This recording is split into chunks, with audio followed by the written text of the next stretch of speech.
Salut, j'espère que tu vas bien. On est au jour 22 et aujourd'hui on va parler de la persévérance.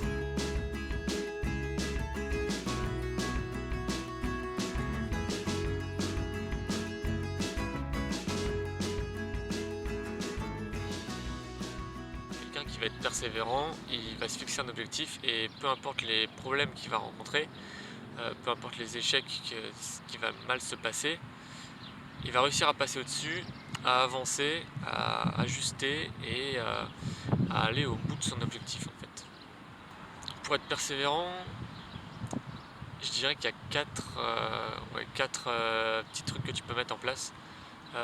Déjà, premièrement, de réussir à te fixer des objectifs qui sont un peu ambitieux, mais qui sont quand même réalistes et que tu sais que tu vas pouvoir accomplir. Parce que déjà, si tu crois pas toi-même, à mon avis, l'objectif ne fonctionnera pas.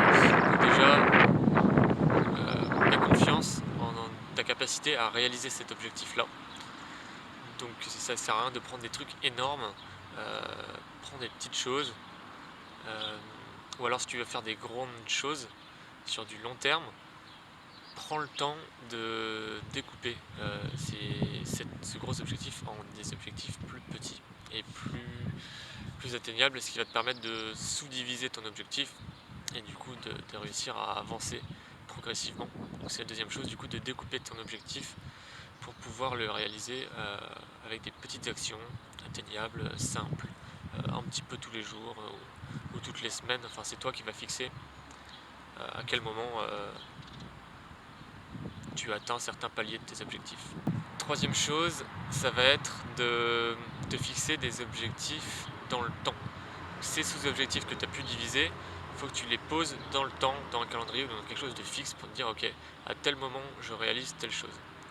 Parce que sinon on a tendance souvent à remettre au lendemain ou alors à tout vouloir faire d'un coup et en général c'est bien de trouver un équilibre un peu entre les deux pour, euh, pour bien le vivre, en tout cas pour éviter les burn-out, le stress ou les dépressions, surtout avec les objectifs professionnels.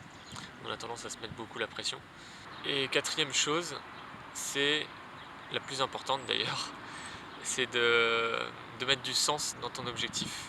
C'est-à-dire que, ok, je me pose un objectif et tout, c'est beau, ok, mais si je ne sais pas pourquoi je vais le faire, quel va être le sens de cet objectif.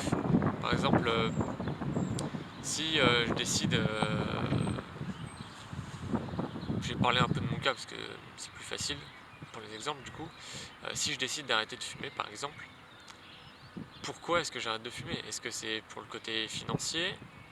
Est-ce que c'est pour pouvoir avoir plus d'argent du coup pour réaliser mes projets, du coup pour aussi indirectement pour le côté professionnel ou pour le côté loisir et divertissement?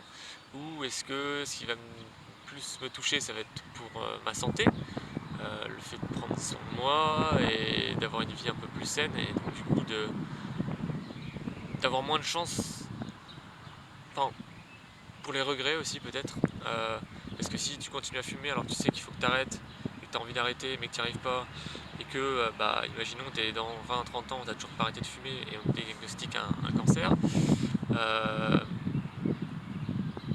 ben moi je sais que j'aurais d'énormes regrets parce que ça faisait déjà un moment que je me disais qu'il fallait que j'arrête, donc c'est vrai que je suis content d'avoir arrêté du coup, mais voilà, pour revenir à ça, fixe-toi du sens et un pourquoi. Et plus ton pourquoi, plus tu vas savoir pourquoi tu veux faire cette action-là, pourquoi tu veux atteindre cet objectif-là, plus tu vas trouver des raisons.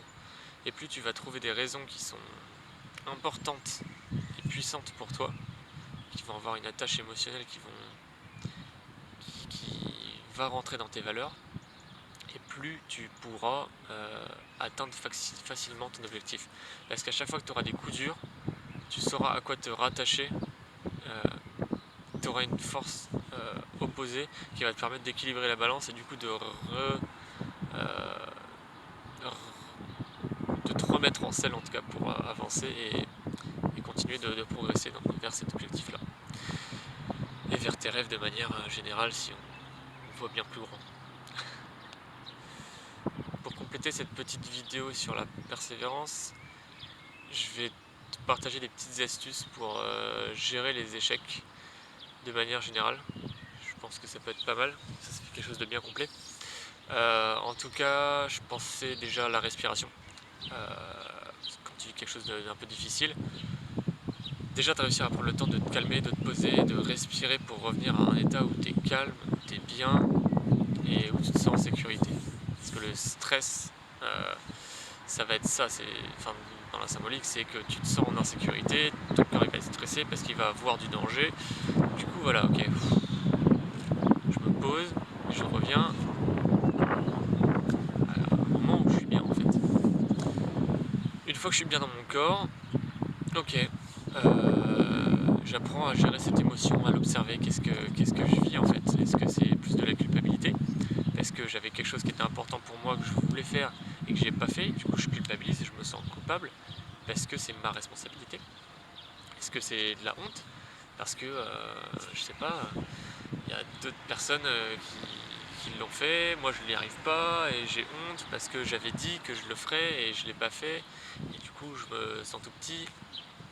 Ok, c'est pas grave, j'accepte aussi et c'est normal, cette émotion-là, elle est là pour t'envoyer un message de ok, bah si tu fais pas ce qui est important pour toi, si tu te fais pas passer en priorité, si tu n'écoutes pas tes valeurs et ce qui est vraiment fondamental pour toi, il y a ces émotions négatives qui vont venir. Ça peut être de la colère aussi, mais en tout cas voilà, c'est pas grave, c'est normal d'avoir ces émotions-là. Juste, ok, je les ai, je les écoute, et maintenant je sais ce que j'ai à faire pour ne pas ressentir à nouveau cette émotion-là dans le futur. Parce que je sais ce que j'ai à faire, je sais comment le faire, et peut-être que si je ne l'ai pas fait, c'est peut-être aussi parce que c'était pas la bonne manière de le faire ou que c'était pas le bon moment et qu'il faut que je déculpabilise par rapport à ça et que j'affine et que je prenne un temps pour me poser sur ok, j'ai pas réussi à faire telle chose. Qu'est-ce qui fait que j'ai pas réussi? Quelles étaient les conditions qui étaient autour? Quelles étaient mes conditions aussi en interne par rapport à comment je me sentais?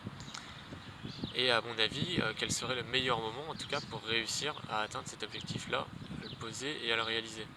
Et petit à petit, plus tu vas faire ça, plus tu vas apprendre à poser tes objectifs, plus tu vas apprendre à gérer tes émotions, et naturellement, bah, tu auras plus de facilité à réaliser ce que tu veux, parce que tu sauras comment tu fonctionnes, et tu sauras ce que tu es capable ou non de faire, tu sauras en combien de temps tu es capable ou non de le faire aussi. Et c'est comme ça qu'on apprend, de toute façon, c'est en répétant. D'ailleurs, je me répète en disant ça. Dernière chose, c'est de ne pas confondre la persévérance avec la motivation. On en parle demain. En tout cas, la persévérance, ça va vraiment être quelque chose à tenir sur du long terme. Donc, on se voit demain pour du coup la vidéo sur la motivation. Prends soin de toi. Ciao.